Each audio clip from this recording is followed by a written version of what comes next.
La vidéo d'aujourd'hui est sponsorisée par NordVPN. Pour plus d'informations, rendez-vous en fin de vidéo.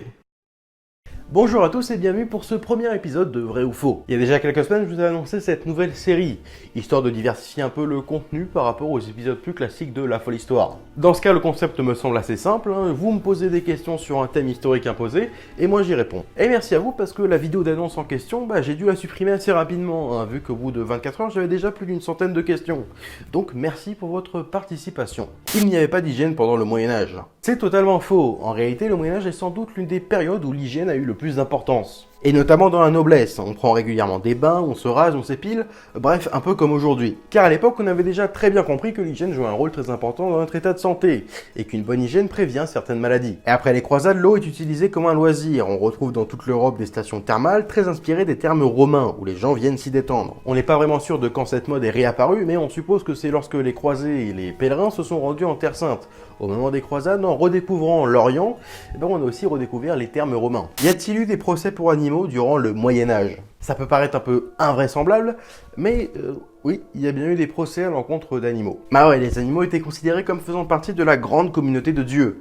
Donc les animaux devaient alors obéir aux mêmes règles que les humains. C'est comme ça qu'on s'est retrouvé avec des cochons condamnés à mort ou encore des exorcismes de dauphins. Tenez, pour l'anecdote, en 1386, en Normandie, la plupart du temps, on avait l'habitude de voir déambuler dans les rues des cochons. Ils faisaient en quelque sorte le rôle des boueurs. Bon, pas de bol, il y a un enfant dans la rue qui joue, il n'est pas surveillé.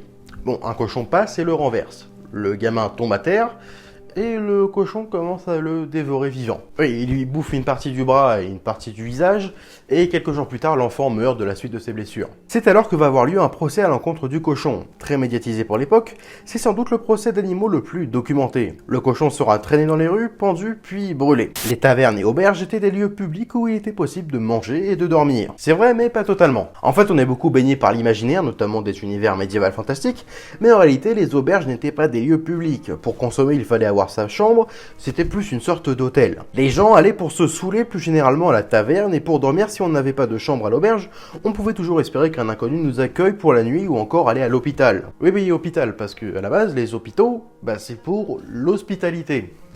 Donc si vous cherchiez une chambre, vous pouvez aller à l'hosto. Ma question, le Moyen-Âge a-t-il un début et une fin? Et si oui, par quels événements? La fameuse question sûrement la plus posée. Bon, tout de suite, je tiens à vous prévenir que les pseudo-débats entre historiens qui s'engueulent sur comment a commencé une période, par quel événement et tout ça, perso, j'en ai un peu rien à foutre. Bon, en gros, le Moyen-Âge, on le découpe en plusieurs parties, allant de la fin du 5e siècle avec le déclin de l'Empire romain d'Occident, et qui se termine à la fin du 15e siècle, avec notamment les grandes découvertes, dont l'Amérique par Christophe Colomb. Mais tout ça, ce ne sont que des approximations. Le Moyen-Âge, c'est la période la plus longue de l'histoire de l'humanité. Du 5e siècle au 15e siècle, c'est environ 1000 ans.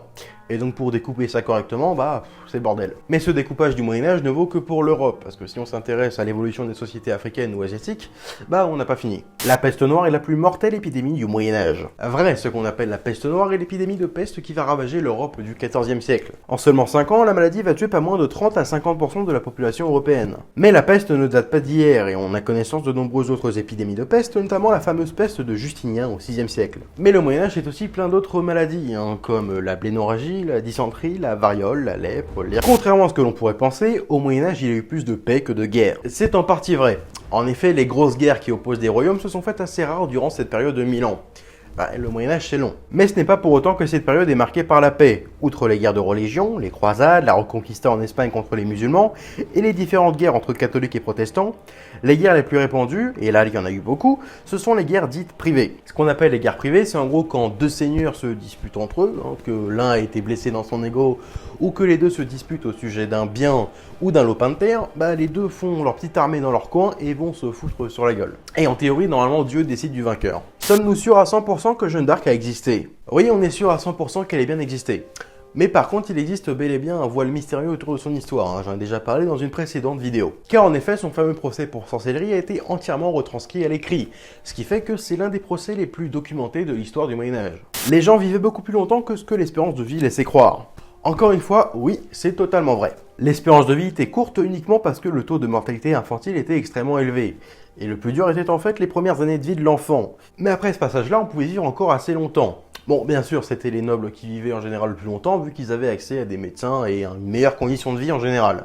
Tenez par exemple, Charlemagne, il est mort en 814, à l'âge de 72 ans. c'est pas mal. Tout ce qui se passe dans Assassin's Creed est vrai. Non, pas vraiment. En fait, je suppose que tu parles du premier volet de la saga, qui se déroule pendant la troisième croisade. Sinon, c'est un peu hors sujet. Mais oui, en gros, la plupart des personnages qu'on retrouve ont vraiment existé.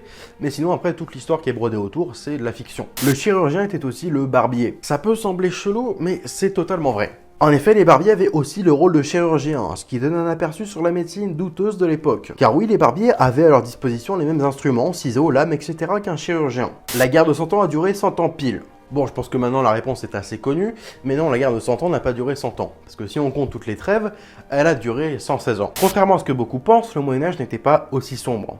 Je vois pas trop où tu veux en venir par le mot sombre, mais je suppose que tu veux parler du fait qu'on a l'image du Moyen-Âge comme une période sombre, triste et un peu déprimante. Alors qu'en fait, pas spécialement, les architectures étaient d'ailleurs assez colorées. Tenez, voici d'ailleurs une image de ce que pouvait ressembler Notre-Dame de Paris à l'époque. Y avait-il des universités au Moyen-Âge ? Oui, totalement. Dur de connaître la toute première université, mais il est fort probable que ce soit l'école de médecine de Salerne en Italie, entre le Xe et le XIe siècle. En France, la toute première est l'université de Paris. Fondée au XIIe siècle, très réputée dans toute l'Europe du Moyen-Âge, on y étudiait notamment les sciences, la philosophie ou encore la théologie. Et c'est en 1793 que l'université est dissoute pendant la Révolution française. À cause d'un trop fort cléricalisme, et disons qu'ils n'étaient pas trop d'accord avec l'idée de la constitution républicaine.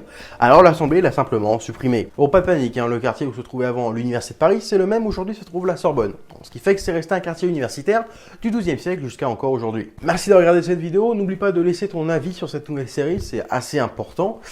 Et quant à moi, je vous impose le sujet de la prochaine fois qui portera sur la guerre froide. Et je vous rappelle aussi que cette vidéo était sponsorisée par NordVPN. Profitez de moins 75% sur NordVPN, seulement 2,62€ par mois et en bonus un mois supplémentaire gratuit. Mais alors du coup, à quoi sert un VPN ? Basiquement, ça vous sert à pouvoir rester anonyme sur Internet. Et à une époque où les entreprises n'hésitent pas à récolter vos données personnelles, je pense que c'est pas mal. Mais ça peut aussi par exemple vous permettre de contourner certaines lois controversées comme le fameux article 13 de la Commission européenne. Ou encore plus simplement, si vous voulez regarder le catalogue US de Netflix, il vous suffit de changer votre adresse IP grâce à NordVPN. Voilà, merci à tous d'avoir regardé cette vidéo, pensez au like, aux commentaires, aux abonnés, à activer la cloche, c'est super important. Allez me suivre sur Twitter et Instagram, allez me soutenir gratuitement sur Utip, et moi je vous donne rendez-vous à la prochaine. Ah, et aussi il y a le Discord.